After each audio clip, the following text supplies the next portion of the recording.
That the House recognize Vice-Admiral Mark Norman for his decades of loyal service to Canada, express regret for the personal and professional hardships he endured as a result of his failed prosecution, and apologize to him and his family for what they experienced during their legal conflict with the government.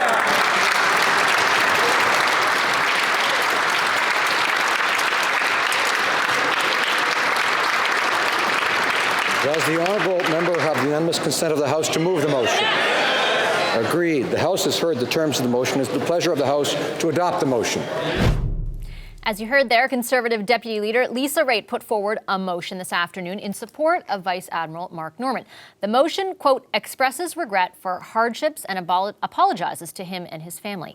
It passed unanimously. The motion comes on the same day Prime Minister Justin Trudeau took questions in the House about the case for the first time since the charge against Norman was stayed.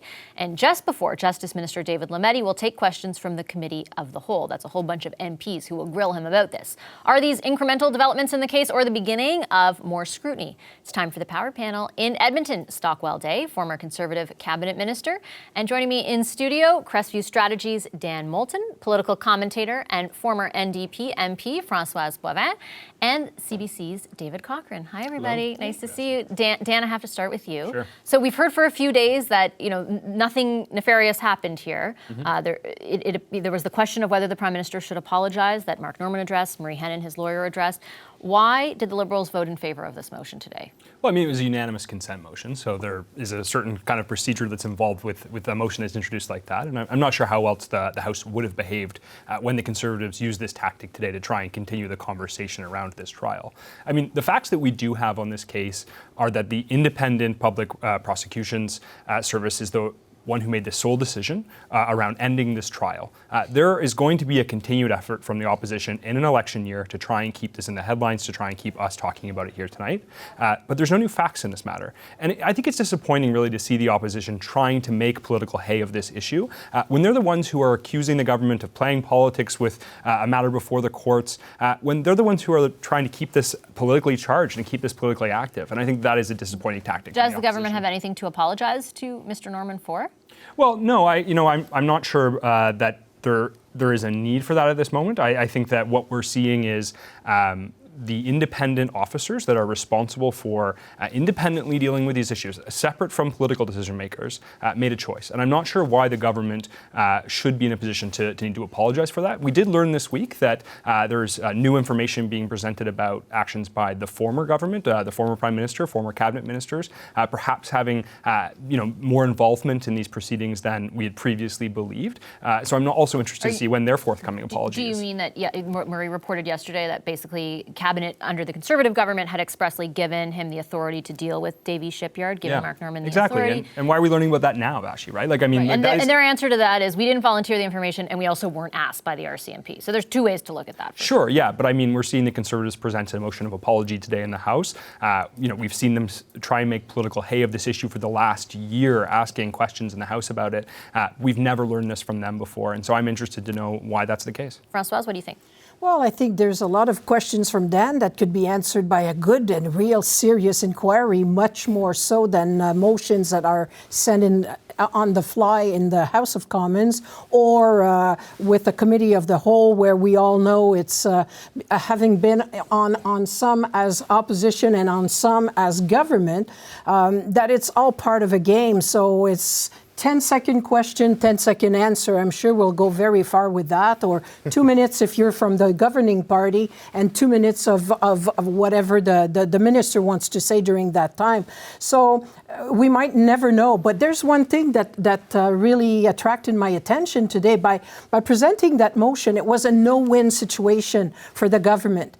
If they had said no, logically, if they say that we haven't done anything, it's the Crown, it's the public prosecutor that took the decision. We had nothing to do with it. It's the RCMP who did the inquiry and gave the file to the Office of the Public Prosecutor. Then why do you apologize? We don't know exactly what happened. It was a stay of proceedings. Some people are even in the legal community saying it's not total exoneration. It's a stay of proceedings. Well, the Crown was clear. It wasn't exoneration, right? She said it was still inappropriate, but didn't rise to the level of criminality. And they don't think that they would refile or anything because there doesn't seem to be more info. There's all the questions, and you're right, Dan, that there's the questions about how long did the ministers from the previous government had that information? Did they try to volunteer it? I'm sure they knew that Vice-Admiral, he's not a low-level person that nobody have heard about. He's the second in command that is in front of a criminal case with criminal charges and about a file that started under them. So many questions. But why did they vote in favor? Like I said, no-win situation. So they prefer to be on the good side. There's no real anything. It's not, the real apology would be made in a different way. Well, the apology that they had asked for example, the question that was put, David, to to Marie Henein and to Vice-Admiral Norman after the stay of the charges was, should you get an apology from the Prime Minister? The Prime Minister wasn't there for the vote today. No, but it's unanimous in the House. And look, the Liberals voted for this because they don't want to inflame this situation. They don't want to score any more own goals after what has been a difficult several months. And I don't think the Mark Norman case has quite connected with the Canadian public the way the SNC-Lavalin case has, but a lot of the issues overlap and can amplify past problems. So the more you make this go away, the quicker you make this go away, the better it is for you this far out from an election. There are a couple of things they can't quite control. Look, they can vote for a motion. But I think there's three immediate things that I look at that could determine whether this flares up, barring any brand new document revelation, is what happens to Mark Norman? Is he reinstated in a way that seems respectful for what he went through in his previous station? What does Mark Norman say? He said he had an important story to tell and he was going to tell it at a certain point. And does Andrew Leslie talk? Does Andrew Leslie tell us what he was prepared to say on the stand? He's a guy going out the door. Yeah. And people going out the doors often have things to say as they're going out the door. And I would look at those three things and hope that Vance and Norman can find a compromise that keeps Norman happy. Norman isn't too nasty or too revealing in what he has to say when he speaks. And Andrew Leslie goes into a quiet retirement if I'm the governor. And for our viewers to remind you, Andrew Leslie, of course, had announced that he was not going to run again. He was a star candidate for the Liberals in the last election. This is a one term. There he is now. And then on the day of the charges were stayed last week, you saw that sort of seminal moment on TV cameras where he walked up and shook Mark Norman's hand, and there was a little bit of an embrace. Yeah. We know that there were reports he was prepared to testify, perhaps on the defense's behalf. We don't know more than that, though, and he hasn't said more. Good point, David. Stockwell, what do you think? Does this thing have legs? It will continue. The apology certainly was necessary. It's not going to make up what has been hanging over this man's head for far too long. A military man or woman is the worst thing they can be accused of, is leaking secrets. And what we have to do is, and I think what you'll see the opposition parties pursue quite rightly, is how it all started. Remember, under the previous government, a contract was properly and duly awarded to the Davie Shipyard, $688 million. After the election, when the government was no longer in power, it's alleged that there was interference by the newly founded Liberals, and they were trying to, this is the allegation, trying to move that contract away, perhaps to ports or shipyards slightly east of Davie in Quebec. And that's what really got this thing rolling. That's what got charges against the Vice-Admiral.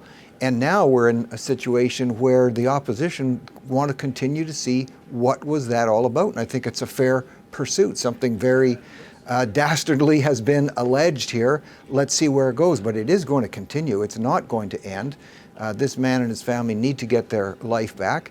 And it is something I believe that that Canadians can follow if they keep going back to where the trail began and why there was this turnaround in a properly and duly awarded contract, and why after months of the defense for the Vice-Admiral asking for certain documents which were not released, and that's what kept them in jeopardy, and then almost hours after those documents were finally released, and with MP Andrew Leslie coming out and saying he was going to testify on behalf of his comrade in arms, that's when the whole thing really flipped. Two things there. I mean, I'll get you back, Dan. For sure, the story of those documents is an important one, because the defense has been unequivocal. Same with the DPP. There was not political interference in the staying or laying of the charge. There were a lot of allegations made about why those documents were withheld. Yeah. On the other point of what prompted all of this, I mean, there is debate debate to be had about the single source contract in the first place And that that's the former exactly government, it. Yeah. wait a second, the former government awarded. There is also, Stock is right, allegations about why the current government pressed pause on that and Well, what was motivating that. None of that has been proven. That is all allegations. Yeah, but I think if we there want are to be, questions. if we want to be fair here about those questions, I think it's reasonable that a newly elected government might look at a sole source contract awarded by a previous government on the footsteps of an election that is an enormous contract, should not have been sole sourced in the way that it was. I think it's reasonable to stop and say, why do you let's say it have a shouldn't look at that. Let's have a look at that and see if it was fairly procured and test whether or not this was done in the right But way why just this before the contract? election, right? And so, I mean, I think that let's fact check some of the statements from Mr. Day there to suggest that the government did something untoward because they said maybe this enormous sole source shipbuilding contract wasn't done in the right way. That's pretty reasonable. Yeah, and that's what the Liberals are saying. The Conservatives, David, are saying, well, it's actually Scott Bryson who wanted to press pause and convince Cabinet because he wanted to help. Yeah, Scott Bryson. Back to Scott Bryson again. But my Because he wanted question to help is, Irving. why are people asked to believe that Kathleen Roussel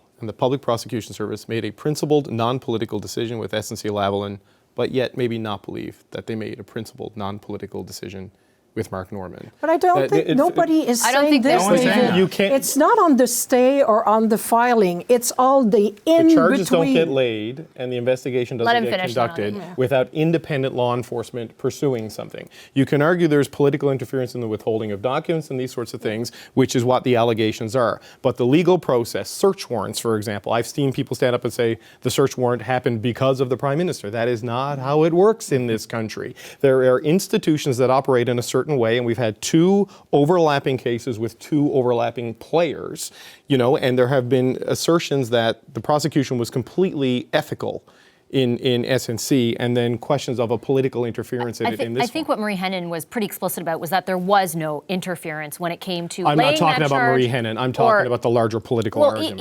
Even that, but even her, who would carry a different kind of weight versus the political discussion. She's saying there wasn't that political interference, but she was unequivocal that the federal government, the Prime Minister's office, the PCO, was represented at the table. And every time they could have made something easy when it comes to the documents, they didn't. And whatever they had, their reasons were their reasons, and I think that's what maybe their Lawyers questions rarely about. make things easy when there's a lot of. No, but the lawyers are being directed by their They clients. didn't make- And they that's could her have- point. They could have been really fair, like they do in other cases. They Block is asking for having his legal fees.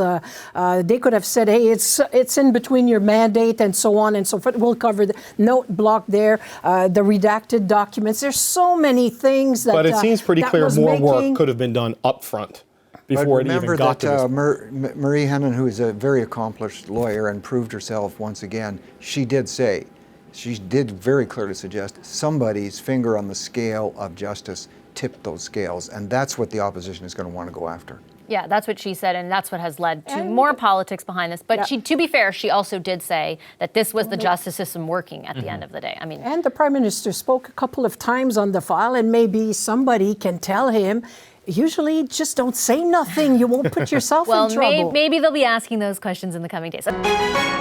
Hi, I'm Vashi Kapellos, host of Power in Politics. See more of our show by subscribing to the CBC News channel or click the link for another video. Thanks for watching.